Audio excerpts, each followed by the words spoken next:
নাফ নদীর কালো জলরাশির ওপর দিয়ে বয়ে আসা হিমেল হাওয়া আজ যেন এক অদ্ভুত থমথমে নীরবতা বহন করছে। নদীর ওপারে মিয়ানমারের পাহাড়গুলোর অন্ধকারের চাদরে ঢাকা, কিন্তু কান পাতলে মাঝে মাঝে শোনা যায় ভারী কামানের গোলা আর যুদ্ধবিমানের বিকট গর্জন। আর অন্যদিকে আমাদের পশ্চিম সীমান্তে ভারতের কাঁটাতারের ওপারে দাঁড়িয়ে থাকা বিএসএফ এর বাংকারগুলো যেন সবসময় এক অদৃশ্য শকুনের মতো নজর রাখত আমাদের এই 56,000 বর্গমাইলের বদ্বীপের দিকে। দীর্ঘ 15টি বছর ধরে এই দুই সীমান্ত ছিল বাংলাদেশের জন্য আক্ষরিক অর্থেই এক মৃত্যু ফাঁদ আর অপমানের অনন্ত উপত্যকা। একদিকে ভারতের বর্ডার গার্ডরা কথায় কথায় আমাদের নিরীহ মানুষদের পাখির মতো গুলি করে মারত, আর অন্যদিকে মিয়ানমার সুযোগ পেলেই তাদের দেশের বোঝা লাখ লাখ রোহিঙ্গাকে আমাদের ঘাড়ে চাপিয়ে দিয়ে চরম চালাকি করত। স্বৈরাচারী শেখ হাসিনা সেই 15 বছরের শাসনামলে ভারত আর মিয়ানমার ঢাকাকে রীতিমতো নিজেদের হাতের পুতুল বানিয়ে রেখেছিল। দিল্লির সাউথ ব্লক বা মিয়ানমারের জান্তা যা বলতো, ঢাকা তখন মুখ বুজে সব মেনে নিত। এই সমস্ত চরম ভুলের কারণে, এই নতজন পররাষ্ট্রনীতির কারণে পদে পদে দেশকে দিতে হয়েছে বিশাল খেসারত। কিন্তু পৃথিবীর কোনো অন্ধকারই চিরস্থায়ী নয়। 2024 সালের জুলাই আগস্টের সেই রক্তস্নাত গণ অভ্যুত্থানের পর এই দেশের ভূ রাজনৈতিক দৃশ্যপট পুরোপুরি উল্টে গেছে। 2026 সালের নির্বাচনের পর প্রধানমন্ত্রী তারেক রহমান ক্ষমতা গ্রহণের পর থেকেই চারিদিকে রীতিমতো কাঁপন ধরিয়ে দিয়েছেন। তিনি কোনো ফাঁকা বুলি আওড়ান না, কোনো সস্তা রাজনৈতিক নাটক করেননি। তিনি এমন এক মাস্টার স্ট্রোক বা জাদুকরী চাল চেলেছেন যা দেখে ভারত এবং মিয়ানমার উভয় দেশের অহংকার এক নিমিষেই ধুলোয় মিশে গেছে। তারেক সরকার কড়া ভাষায় পুরো বিশ্বকে বুঝিয়ে দিয়েছেন, আগের মতো সামান্য ধমক দিয়ে আর পার পাওয়ার কোনো সুযোগ নেই। তারেকের বাংলায় এখন আর কারো দাদাগিরি চলবে না। আর এই দাদাগিরি চিরতরে স্তব্ধ করার জন্য তিনি যে নীল নকশাটি বাস্তবায়ন করতে যাচ্ছেন তা হলো সীমান্তের বুকে 108 কিলোমিটার দীর্ঘ এক দুর্ভেদ্য লৌহ প্রাচীর বা কাঁটাতারের বেড়া। এই এক চালেই কিভাবে দুই দেশের অহংকার ধুলোয় মিশে গেল, আর এই বেড়া নির্মাণের পেছনে ঢাকার আসল মাস্টার প্ল্যানটা কি? চলুন ভূ রাজনীতির এই শ্বাসরুদ্ধকর থ্রিলারের একেবারে গভীরে প্রবেশ করি। বাংলাদেশ আর মিয়ানমারের মাঝে মোট 271 কিলোমিটারের এক বিশাল এবং অত্যন্ত দুর্গম পাহাড়ি সীমানা রয়েছে। কিন্তু এই বিশাল সীমানার মধ্যে সবচেয়ে বেশি বিপদের জায়গা হলো নির্দিষ্ট একটি 108 কিলোমিটারের এলাকা। ঠিক এই গলার কাটা হয়ে থাকা 108 কিলোমিটার জায়গাতেই এবার বিশাল, মজবুত এবং অত্যাধুনিক কাঁটাতারের বেড়া বসানোর কাজ পুরোদমে শুরু করে দিয়েছে তারেক সরকার। আর এই খবর শোনার পর থেকেই ভারতের মোদী প্রশাসন আর মিয়ানমারের জান্তা বাহিনীর আক্ষরিক অর্থেই হাওয়া টাইট অবস্থা। কেন ভারত এত ভয় পাচ্ছে? এতদিন আমরা দেখেছি কিভাবে মোদী সরকার বাংলাদেশের চারিদিকে কাঁটাতার বসিয়ে ঢাকাকে বোকা বানানোর বিশাল ফন্দি এঁটেছিল। তারা ভেবেছিল বাংলাদেশকে চারদিক থেকে ঘিরে ফেলে তারা নিজেদের ইচ্ছামতো ছড়ি ঘোরাবে।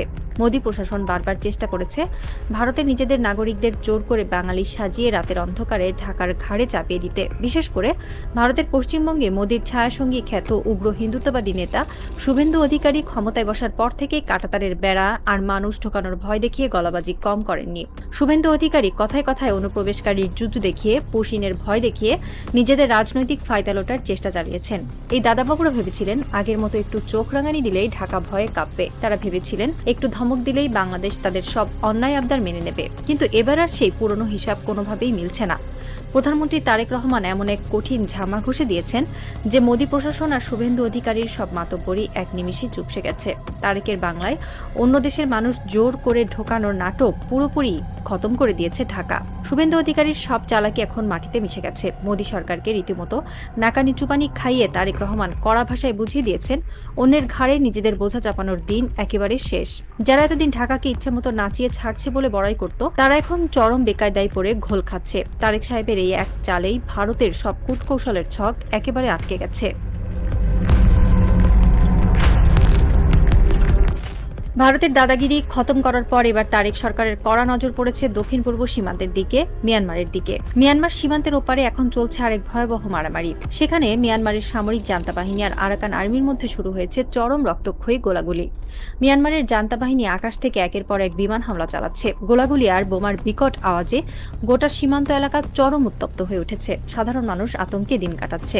আর ঠিক এই বিশাল উত্তেজনার সুযোগে মিয়ানমার নতুন করে আরও এক বিশাল চক্রান্তের জাল বুনছিল। মিয়ানমারের আসল ফন্দি ছিল এই গোলাগুলির সুযোগ কাজে লাগিয়ে আরও কয়েক লাখ মানুষকে জোর করে বাংলাদেশের ভেতরে ছেড়ে দেওয়া। তারা ভেবেছিল বর্ডারে একটু গোলাগুলির শব্দ হলেই বাংলাদেশ ভয় পেয়ে সীমান্ত খুলে দেবে। মিয়ানমার ভেবেছিল বাংলাদেশ হয়তো আগের মতোই বোকা হয়ে বসে থাকবে এবং মানবিকতার দোহাই দিয়ে আবার লাখ লাখ শরণার্থীকে আশ্রয় দেবে। কিন্তু তারেক রহমান মিয়ানমারের এই চালাকি অনেক আগেই ধরে ফেলেছেন। মিয়ানমারের এই ফন্দি ফিকির একেবারে গুড়িয়ে দিয়েই ওই 108 কিলোমিটার জায়গায় মজবুত লোহার কাঁটাতার বসানো হচ্ছে। তারেক সাহেব এই এক মাস্টার স্ট্রোক দিয়ে মিয়ানমারের জান্তা বাহিনীর সব স্বপ্ন একেবারে চুরমার করে দিয়েছেন। অবাক করার বিষয় হলো, গত ১৪ বছর ধরে প্রায় ১৫ লাখ রোহিঙ্গাকে আমাদের ঘাড়ে চাপিয়ে দিয়ে মিয়ানমার যে জঘন্য ভণ্ডামি করেছে তার কোনো জবাব নেই। একজন মানুষকেও মিয়ানমার আজ পর্যন্ত ফেরত নেয়নি, বরং সুযোগ পেলেই আরও মানুষ এপারে পাঠানোর নতুন নতুন ফন্দি করেছে তারা। এই বিশাল জনগোষ্ঠী এখন বাংলাদেশের জন্য সবচেয়ে বড় গলার কাঁটা হয়ে দাঁড়িয়েছে। এত বছর ধরে মিয়ানমার ঢাকাকে রীতিমতো নাকে দড়ি দিয়ে ঘুরিয়েছে আর সারা বিশ্বকে মিথ্যা কথা বলে বোকা বানিয়েছে। মিয়ানমার ভেবেছিল যুগের পর যুগ তারাই ফায়দা লুটতে থাকবে আর ঢাকা নীরবে সব সয়ে যাবে, কিন্তু এবার তারেক রহমান একেবারে কড়া দাওয়াই নিয়ে হাজির হয়েছেন। মিয়ানমারের জান্তা বাহিনীর সব চালাকি নিমেষেই ধরে ফেলে ১০৮ কিলোমিটারের এই মজবুত বেড়া দিয়ে এমন জব্বর শিক্ষা দিয়েছেন যে মিয়ানমারের কর্তাবাবুদের রীতিমতো বুক চাপড়ানো ছাড়া আর কোনো উপায় নেই। মিয়ানমারে নতুন করে মানুষ ঢোকানোর সব রাস্তা এখন লোহার কাঁটায় একেবারে চিরতরে বন্ধ হয়ে গেছে। সীমানার বাইরের ভারত আর মিয়ানমারকে ঠান্ডা করার পাশাপাশি দেশের ভেতরে থাকা এই বিশাল জনগোষ্ঠীর আসল চিত্রটাও কিন্তু বেশ ভয়াবহ এবং উদ্বেগজনক।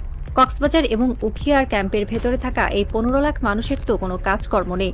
সেখানে তারা সারাদিন রীতিমতো শুয়ে বসে দিন কাটাচ্ছে, আর অন্যদিকে দেশের কাঁধে বিশাল এক জনসংখ্যা বোমা বা ডেমোগ্রাফিক টাইম বোমা চাপিয়ে দিচ্ছে। পরিসংখ্যান শুনলে যে কারো চোখ কপালে উঠবে। প্রতি বছর এই ক্যাম্পগুলোতে ৮০ থেকে ৯০ হাজার নতুন শিশুর জন্ম হচ্ছে। জায়গাগুলো যেন এক একটা বাচ্চা তৈরির কারখানায় পরিণত হয়েছে। তারা যেন বাংলাদেশের কোনো নিয়মকানুনের তোয়াক্কা না করে নিজেদের খেয়াল খুশি মতো রাজত্ব চালাচ্ছে। কোনো প্রকার বাধা বা বিধিনিষেধ না থাকায় এই সংখ্যা দিন দিন লাফিয়ে বাড়ছে। এভাবে চলতে থাকলে খুব তাড়াতাড়ি এরা দেশের জন্য এক বিশাল বিপদের কারণ হয়ে দাঁড়াবে। বাংলাদেশের মতো একটি জনবহুল এবং উন্নয়নশীল দেশের পক্ষে এই বিপুল সংখ্যক বিদেশি নাগরিকের ভরণ-পোষণ করা আক্ষরিক অর্থেই অসম্ভব। তাই এই বিশাল ঝামেলা সামলাতে তারেক সরকারকে এখন আরও একটি কড়া মাস্টার প্ল্যান হাতে নিতে হবে। ক্যাম্পগুলোতে কড়া নিয়ম জারি করতে হবে যেন কোনোভাবেই একজনের বেশি বাচ্চা নেওয়া না যায়। এর পাশাপাশি সেখানে প্রচুর পরিমাণে জন্ম নিয়ন্ত্রণ পিল এবং কন্ডম সরবরাহ বাধ্যতামূলক করতে হবে। এটি কোনো অমানবিকতা নয়, এটি একটি স্বাধীন রাষ্ট্রের নিজের অস্তিত্ব রক্ষার লড়াই। দেশের অর্থনীতি এবং সামাজিক কাঠামোকে বাঁচাতে হলে এই কঠোর পদক্ষেপ ছাড়া আর কোনো বিকল্প নেই। এখন মনে একটি অত্যন্ত গুরুত্বপূর্ণ প্রশ্ন জাগতে পারে, মিয়ানমারের সাথে থাকা ২৭১ কিলোমিটার সীমানার মধ্যে কেন শুধু এই ১০৮ কিলোমিটার জায়গাতেই এত কড়া পাহাড় আর বেড়া বসানো হচ্ছে? এর পেছনে রয়েছে আরেক বিশাল এবং অন্ধকার রহস্য। এই নির্দিষ্ট ১০৮ কিলোমিটার দুর্গম পাহাড়ি এবং নদীপথ ধরেই এতদিন দেশের ভেতরে ঢুকছে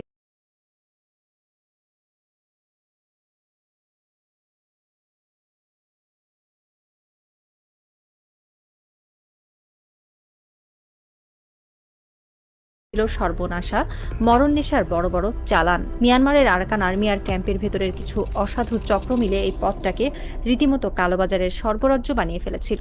রাস্তায় রাস্তায় বিষাক্ত ইয়াবা আর মাথা নষ্ট করা তরল নেশার সরঞ্জাম পাচার করে বাংলাদেশের যুব সমাজকে পুরোপুরি ধ্বংস করার এক বিশাল কাজ চলছিল এই সীমানা দিয়ে। এই কালো টাকার লোভে মিয়ানমারের অনেক বড় বড় মাথা, এমনকি আমাদের দেশের ভেতরেরও কিছু দুর্নীতিবাজ এর সাথে জড়িয়ে পড়েছিল। কিন্তু উঁচু আর মজবুত কাঁটাতারের এই বেড়া এখন সেই মরণ নেশা পাচারকারীদের বুকে চরম কাঁপন ধরিয়ে দিয়েছে। কাঁটাতারের এই শক্ত বেড়া মরণ নেশার সমস্ত রাস্তা একেবারে চিরতরে বন্ধ করে দেবে। যারা এতদিন এই বিষাক্ত কারবার করে ফুলে ফেঁপে উঠেছিল তাদের দিন এখন পুরোপুরি শেষ। বাংলাদেশের যুব সমাজকে বাঁচানোর এই চমৎকার পদক্ষেপে মিয়ানমার পেয়েছে এক চরম দাঁতভাঙা জবাব। মিয়ানমার থেকে আসা বিষাক্ত বড়ির স্রোত এখন বেড়ার কাঁটায় আটকে ছটফট করবে আর এদেশের মাটি একেবারে পরিষ্কার থাকবে। অনেক হয়েছে, এবার আর এক বিন্দুও ছাড় দেওয়া হবে না। এতদিন ভারত আর মিয়ানমার যারা ঢাকার সরলতা ও দুর্বলতা নিয়ে ইচ্ছামতো ছড়ি ঘুরিয়েছে তাদের সময় এখন পুরোপুরি ফুরিয়ে গেছে। স্বৈরাচার হাসিনার আমলের সব ভুল শুধরে ঢাকা এখন সম্পূর্ণ সজাগ এবং সতর্ক। উঁচু এই কাঁটাতারের বেড়া শুধু লোহার কোনো সাধারণ বেড়া নয়, এটি আসলে ভারত আর মিয়ানমারের জন্য এক চরম কড়া বার্তা। এই বার্তার মাধ্যমে প্রধানমন্ত্রী তারেক রহমান স্পষ্ট জানিয়ে দিয়েছেন, বাংলাদেশের ১ ইঞ্চি জায়গাতেও ভারত বা মিয়ানমার কাউকে বিন্দুমাত্র ছাড় দেওয়া হবে না। ভারতের মোদী প্রশাসন থেকে শুরু করে মিয়ানমারের জান্তা বাহিনী সবাই এখন হাড়ে হাড়ে টের পাচ্ছে তারেকের বাংলায় মাতবাড়ি করতে এলে ফলাফল ঠিক কতটা ভয়ঙ্কর হতে পারে। তারেক সরকারের এই কড়া অ্যাকশন প্রমাণ করে দিয়েছে, সঠিক নেতা থাকলে কোনো দেশই আর মাথা নিচু করে থাকে না।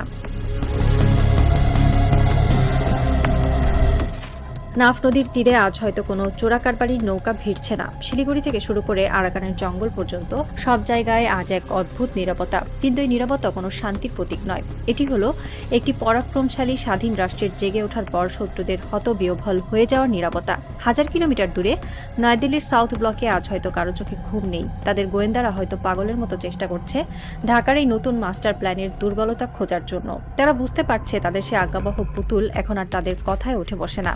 ঢাকা এখন নিজের মাটিতে নিজের শর্তের সীমানার প্রাচীর তুলছে।